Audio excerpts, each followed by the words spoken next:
प्यारे बच्चों, केमिस्ट्री के ऑनलाइन क्लास में आज आप सभी लोगों का स्वागत है। जैसा कि हम लोग फिनोल के रासायनिक गुण पढ़ रहे थे, उसमें दो रासायनिक गुण पढ़ चुके थे।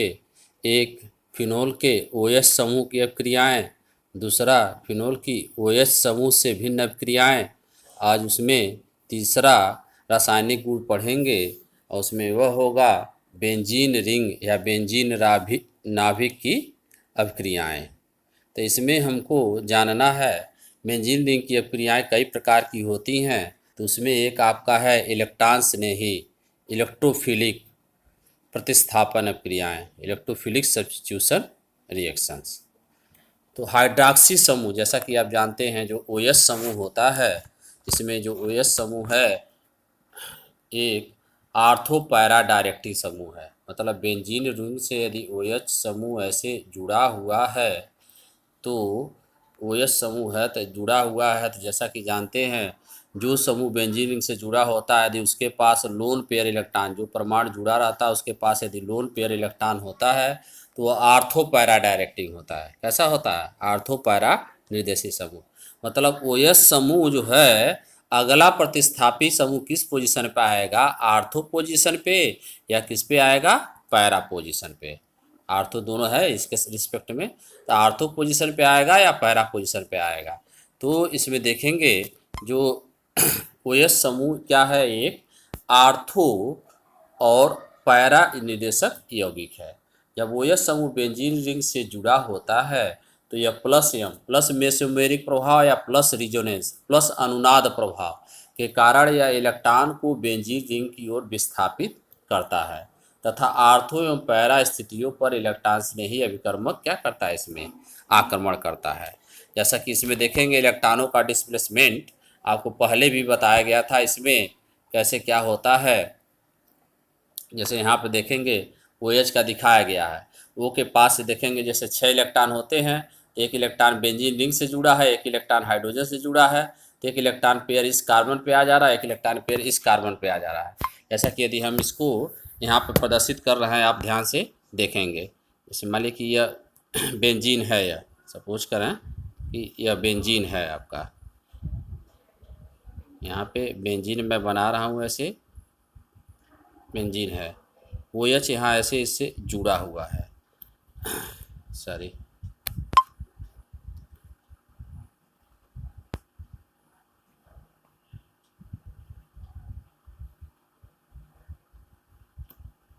OH ऐसे जुड़ा हुआ है, जुड़ा है।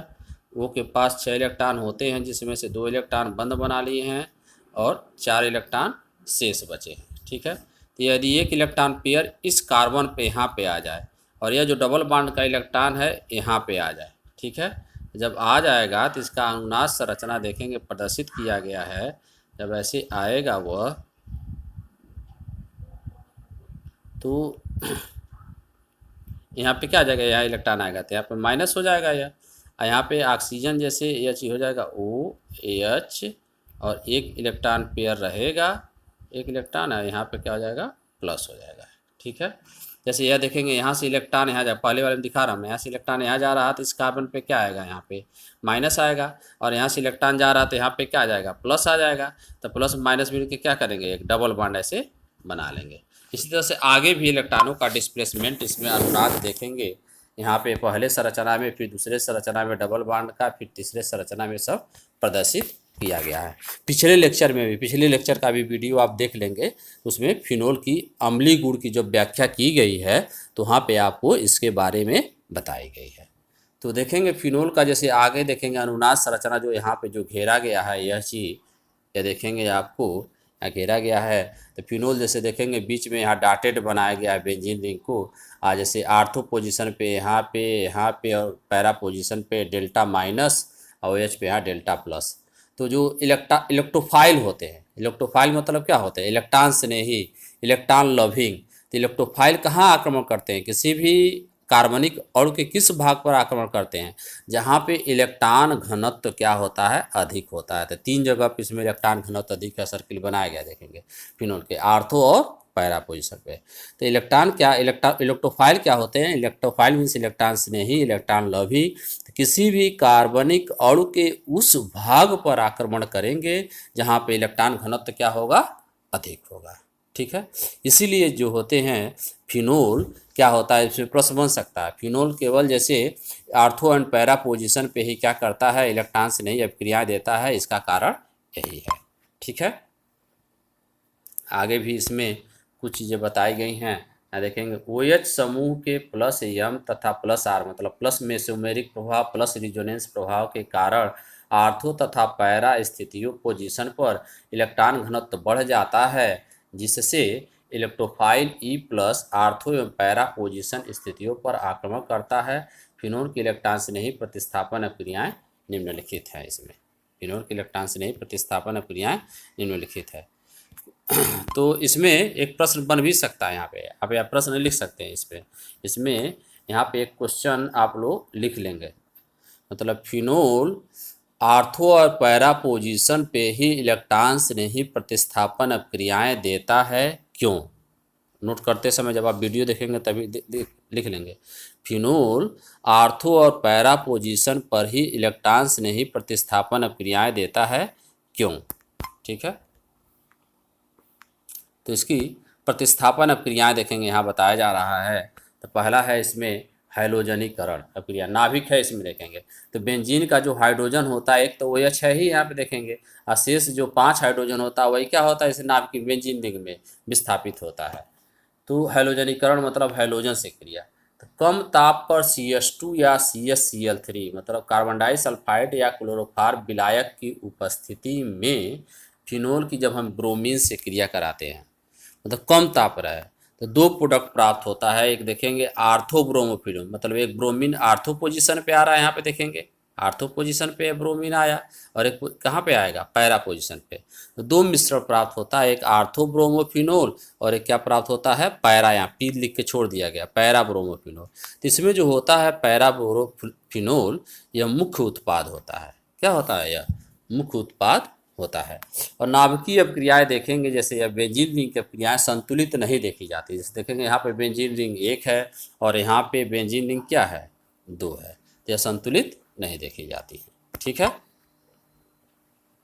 अब अगला इसमें देखेंगे क्या है, फिनोल की ब्रोमीन, उसी में फिनोल की ब्रोमीन जल के आधिक्य के साथ जब क्रिया कराते हैं, ब्रोमीन जल के जब आधिक्य के साथ क्रिया कराएंगे तो 2,4,6 ट्राई ब्रोमोफिनोल, जैसे यहाँ देखेंगे फिनोल है या आप ब्रोमीन के साथ क्रिया कराएंगे तो 2,4,6, इसके सापेक्ष देखेंगे 1 है तो यह क्या हो जाएगा? 2 हो जाएगा, और यह 3 हो जाएगा, या ब्रोमीन वाला 4 हो जाएगा, या 5 हो जाएगा, या 6 कार्बन हो जाएगा ना, तो 6 कार्बन हो जाएगा।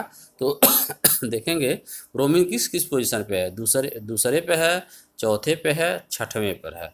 तो फिनोल की ब्रोमीन जल की आधिक्य के साथ क्रिया कराएंगे तो क्या प्राप्त होगा? 2,4,6, या नाम आप लिख लेंगे 2,4,6 ट्राई ब्रोमोफिनोल। ठीक है, अगला है इसमें फिनोल की नाइट्रीकरण, मतलब नाइट्रिक अम्ल से क्रिया कराएं। तो फिनोल की ठंडे एवं तनु HNO3 से अभिक्रिया कराने पर आर्थो एवं पैरा नाइट्रोफिनोल प्राप्त होती है।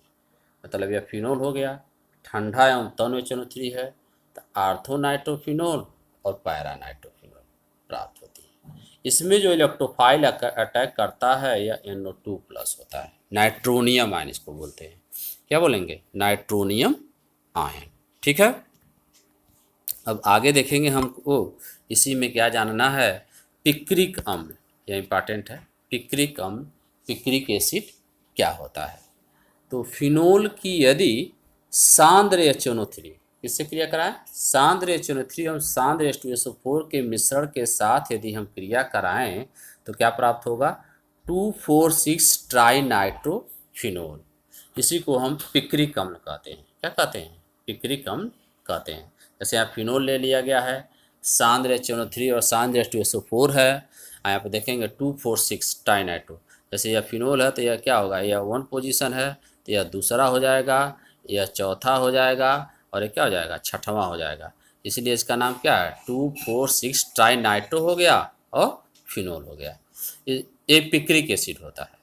तो पिक्रिक एसिड प्राप्त करने के लिए तो डायरेक्ट हम नाइट्रीकरण करा लें, या एक और चीज़ होता है जो मैं यहाँ पर नहीं लिखा हूँ। सबसे पहले केवल आप सुन लें यहाँ पे, सबसे पहले हम पिक्रिक एसिड का क्या करते हैं, सल्फोनीकरण कहलाते हैं, फिर उसका नाइट्रीकरण कराते हैं, तब पिक्रिक एसिड प्राप्त होती है। लेकिन यहाँ पे केवल एक ही अभिक्रिया आपको दी जा रही है। तो पिक्रिक अम्ल क्या है, पिक्रिक अम्ल पीला क्रिस्टली ठोस है, इसका स्वाद बहुत कड़वा होता है। यह एक प्रबल अम्ल है, इसका उपयोग पीले रंजक के रूप में किया जाता है और हाइड्रोकार्बन या अन्य कार्बनिक यौगिकों के पिकरेट, लिखा नहीं गया इसमें, पिकरेट बनाने में, पिकरेट बनाने में, हाइड्रोकार्बन और कार्बनिक यौगिकों के पिकरेट बनाने में भी इसका उपयोग किया जाता है। ठीक है, तो इस पे देखेंगे एक प्रश्न भी आपको दिया गया है। क्या दिया गया है, पिक्रिक अम्ल बनाने की अभिक्रिया एवं उपयोग दीजिए, ये भी लिख देंगे आप। ठीक है, अब सल्फोनीकरण देखेंगे। सल्फोनीकरण किसके साथ, सल्फोनीकरण कराने के लिए कौन रिएजेंट प्रयोग होता है, सल्फोनीकरण के लिए सांद्र H2SO4। तो फिनोल को जब हम सांद्र H2SO4 के साथ गर्म करते हैं तो ortho hydroxy benzene sulphonic acid, यह फिनोल हो गया। अब इसका नाम देखेंगे यहाँ बदल जाएगा, इसमें दो समूह है, OH है और SO3H है। ठीक है, यदि इसमें OH न रहे, OH को हम हटा दें, केवल बेंजीन रिंग में SO3H रहे, तो इसका नाम हो जाएगा बेंजीन सल्फोनिक एसिड। क्या नाम हो जाएगा, बेंजीन सल्फोनिक एसिड। अब यहाँ पे SO3H की वरीयता अधिक है तो इसको हम 1 देंगे, क्या देंगे, 1 देंगे, और OH वाले को 2 देंगे, OH वाले को क्या देंगे, 2। अब देखेंगे OH इसके सापेक्ष, बेंजीन सल्फोनिक एसिड के सापेक्ष आर्थो पोजीशन पे है, तो इसका नाम ये भी हो सकता है आर्थोफिनोल सल्फोनिक एसिड। लेकिन यदि हम IPAC नाम लिखेंगे तो दूसरे पोजीशन पे OH को हम क्या पढ़ते हैं, हाइड्रॉक्सी, तो क्या नाम होगा, ortho hydroxy benzene sulphonic acid. जैसे इसमें देखेंगे आप, इसका नाम है बेंजीन सल्फोनिक एसिड, इसका नाम है SO3H वाली जहाँ पे है वहीं पे मैं जोड़ रहा हूँ, इसका नाम है बेंजीन सल्फोनिक एसिड। इसकी वरीयता अधिक है, यह 1 हो गई। इसके सापेक्ष यदि OH लेंगे, OH यदि आप जोड़ेंगे तो यह दूसरे पोजीशन पे होगा, तो नाम इसका क्या हो जाएगा, और दूसरा पोजीशन क्या होता है किसी भी मोनो सब्स्टिट्यूशन के सापेक्ष, आर्थो होता है, क्या नाम हो जाएगा, ortho hydroxy benzene sulphonic acid. ये तो हो गया आपका। अब आएंगे, आप देखेंगे इसमें फिडेल क्राफ्ट अभिक्रिया। फिडेल क्राफ्ट अभिक्रिया जैसा कि आपको एल्किल हाइलाइड में बताया गया है, इसमें उत्प्रेरक क्या होता है, फिडेल क्राफ्ट में निर्जल AlCl3 होता है। तो निर्जल AlCl3 या किससे क्रिया कराते हैं, फिडेल क्राफ्ट 2 होती है, एक फिडेल क्राफ्ट एल्किलीकरण होती है और एक फिडेल क्राफ्ट एल्किलीकरण है ये वाला, और नीचे देखेंगे फिडेल क्राफ्ट एसिलीकरण भी होती है। ठीक ना, तो एल्किलीकरण में निर्जल AlCl3 उपस्थित होता है और इसमें क्रिया कराते हैं हम एल्किल हाइलाइड की, और एसिलीकरण में हम एसिटिल क्लोराइड या एसिटिक एनहाइड्राइड की क्रिया कराते हैं।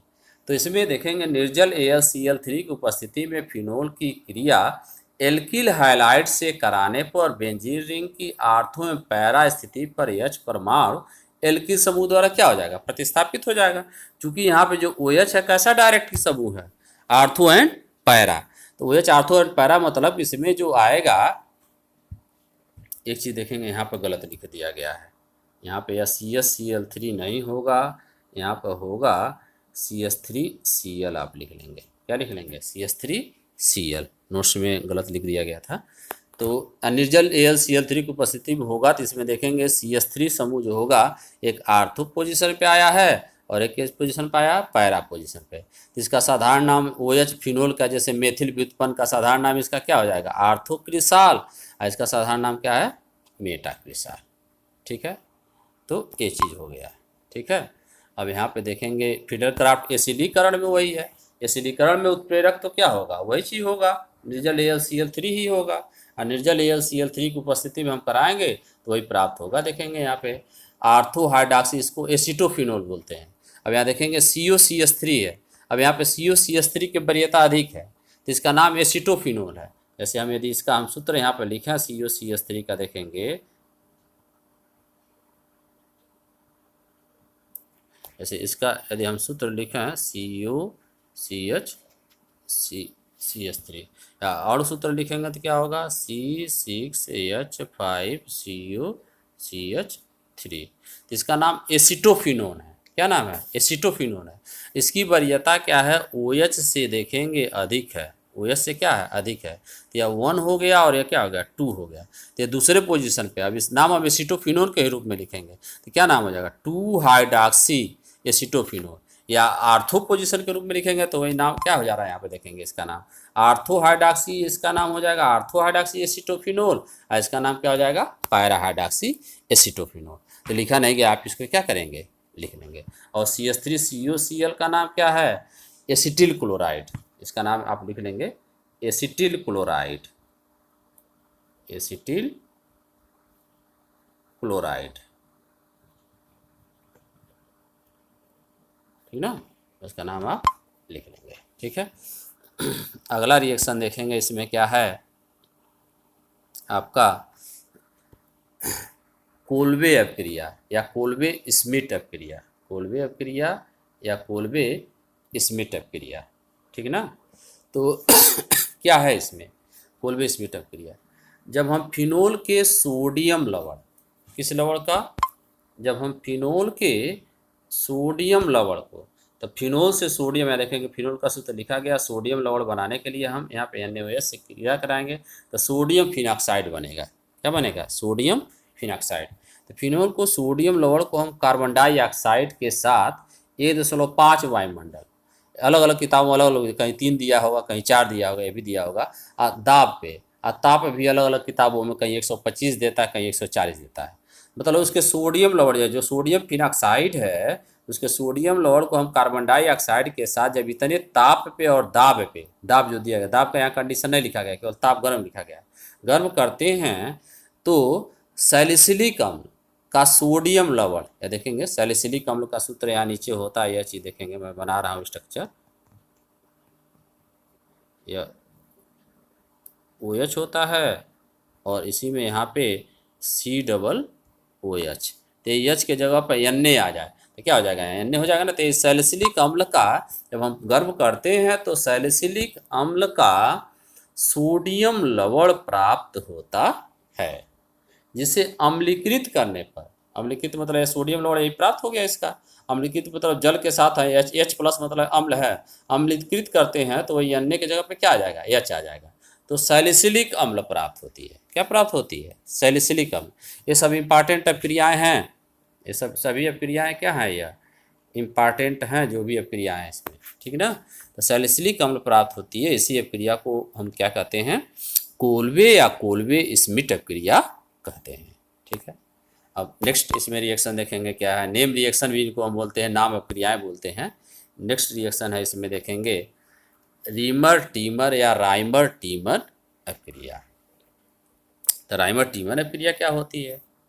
ये भी इम्पॉर्टेंट है अपक्रिया, मोस्ट इम्पॉर्टेंट है। फिनोल को हम जब क्लोरोफार्म तथा KOH या NaOH मतलब पोटेशियम हाइड्रॉक्साइड या सोडियम हाइड्रॉक्साइड के जलीय विलयन के साथ, मतलब जलीय विलयन के साथ गर्म करने पर सैलिसिलिक एल्डिहाइड का पोटेशियम या सोडियम लवण प्राप्त होगा। एल्डिहाइड का, जैसे उसमें ऊपर बताया गया सैलिसिलिक अम्ल, तो वहाँ पे COONA होता है, यहाँ पे CONA हो जाएगा, CHO हो जाएगा, CHO हो जाएगा ना। यहाँ पे उसका सोडियम या पोटेशियम एल्डिहाइड रहेगा, ठीक ना। जिसको हम अम्लीकृत करते हैं, जब अम्लीकृत करेंगे वही चीज़, तो सैलिसिलिक एल्डिहाइड प्राप्त होगा। ठीक है। या देखेंगे यहाँ फिनोल हो गया, CHCl3 हम क्लोरोफार्म और NaOH जो है या जलीय विलयन है, क्रिया कराएंगे तो उसका देखेंगे एक यहाँ पे जैसे इस जगह पे क्या आ गया? CHCl2 आ गया, या Cl यहाँ पे निकल जाएगा NaCl, और ONA आ गया यहाँ पे। ठीक है। फिर हम उसका NaOH से जब क्रिया कराते हैं, NaOH या KS से, तो यहाँ पे देखेंगे CHCl2 के जगह पर COH ट्वाइस है, Cl हट जाएगा, 2 OH आ जाएगा, OH होल ट्वाइस यहाँ लिखा है, देखेंगे, ठीक ना। COH whole twice ONA। अब हम इसमें से क्या होता है, अपने आप इसमें से जल का एक अणु निकल जाएगा और एल्डिहाइड, सैलिसिल एल्डिहाइड का यही सोडियम लवण है। इसका अब हम जब H2O के साथ अम्ल की उपस्थिति में, H प्लस की उपस्थिति में क्रिया कराते हैं तो वही सैलिसिलिक एल्डिहाइड प्राप्त होता है। ठीक है। तो इम्पॉर्टेंट अपक्रिया है, आप इसे रीमर टीमर अपक्रिया को पुनः एक बार सुन लें। फिनोल को क्लोरोफॉर्म तथा KOH या NaOH के जलीय विलयन के साथ जब गर्म करते हैं तो सैलिसिलिक एल्डिहाइड का पोटेशियम या सोडियम लवण प्राप्त होती है। इसको अम्लीकृत करने पर सैलिसिलिक एल्डिहाइड प्राप्त होता है। इतने स्टेप में अपक्रिया लिखी गई है। ठीक है, इसी अपक्रिया को में हम यदि क्लोरोफॉर्म के जगह पर, किसके जगह पे, क्लोरोफॉर्म के जगह पे स्थान पर यदि हम कार्बन टेट्राक्लोराइड ले लें, CCl4 ले लें, जैसे पहले पोजीशन में देखेंगे CCl4 लें और NaOH लें, उससे क्रिया करा लें तो यही उत्पाद उसमें भी बनेगा ये चीज़। तो यहाँ पे COONA बन जाएगा, COOH बन जाएगा। फिर हम उसका जल अपघटन कराएं, एक ही स्टेप में लिखा जा रहा है इस क्रिया में, तब उत्पाद जो बनेगा मुख्य वह सैलिसिलिक अम्ल बनेगा। ये भी रीमर टीमर अपक्रिया ही है। तो चाहे वह दे सकते हैं चाहे यह दे सकते हैं, दोनों रीमर टीमर अपक्रिया है। इस अपक्रिया में कभी कभी ऑब्जेक्टिव क्वेश्चन पूछता है, यह अपक्रिया दिया रहेगा, जैसे ये अपक्रिया जैसे ये जो दिया है यही चीज दिया रहेगा, चाहे ऊपर वाला चाहे नीचे वाला। अब पूछ सकता है इस अपक्रिया में इलेक्ट्रॉन स्नेही अभिकर्मक क्या है। इस अपक्रिया में इलेक्ट्रॉन स्नेही अभिकर्मक कार्बीन, ऊपर लिखा जाता है जैसे कार्बीन CCl2। उपरोक्त अपक्रिया में जो इलेक्ट्रॉन स्नेही अभिकर्मक क्या होगा, कार्बीन होगा, CCl2। कार्बन के पास 4 इलेक्ट्रॉन होते हैं, 2 इलेक्ट्रॉन यह हो जाएंगे। इसमें इलेक्ट्रॉन स्नेही अभिकर्मक क्या होगा, कार्बीन होगा। ठीक है, तो आज के क्लास में इतनी सारी जो रिएक्शन बताई गई हैं आपको, ये सब इम्पॉर्टेंट है। बोर्ड एग्जाम में भी क्या होती है, ये सब रिएक्शन देखेंगे, बहुत ही बार पूछी जाती हैं। थोड़ा कठिन है, कठिनाई है, तो इसको आप क्या करेंगे, पढ़ते समय 2 से 3 बार 4 बार क्या करेंगे, लिखकर याद करने का प्रयास करेंगे। ठीक है, अगले लेक्चर में जब भी आपको बताया जाएगा तो फिनोल क्या हो जाएगा, समाप्त हो जाएगा, और ईथर क्या हो जाएगा, शुरू हो जाएगा। क्योंकि फिनोल में रिएक्शन बहुत सारे हैं, इसलिए इसमें कई लेक्चर अध्ययन करने में लग गए। तो आप लोग क्या करेंगे, इस वीडियो को भी पूरा देखेंगे। जब पूरा देखेंगे तभी समझ में आएगा। कम से कम जैसे 2 बार 3 बार 4 बार देखिए, और कॉपी लेके क्या करिए, नोट्स भी बनाइए। ठीक है, तो आपको फिर ये वीडियो समझ में आएगी। तो आज के क्लास में बस इतना ही। आप सभी लोगों का बहुत बहुत धन्यवाद।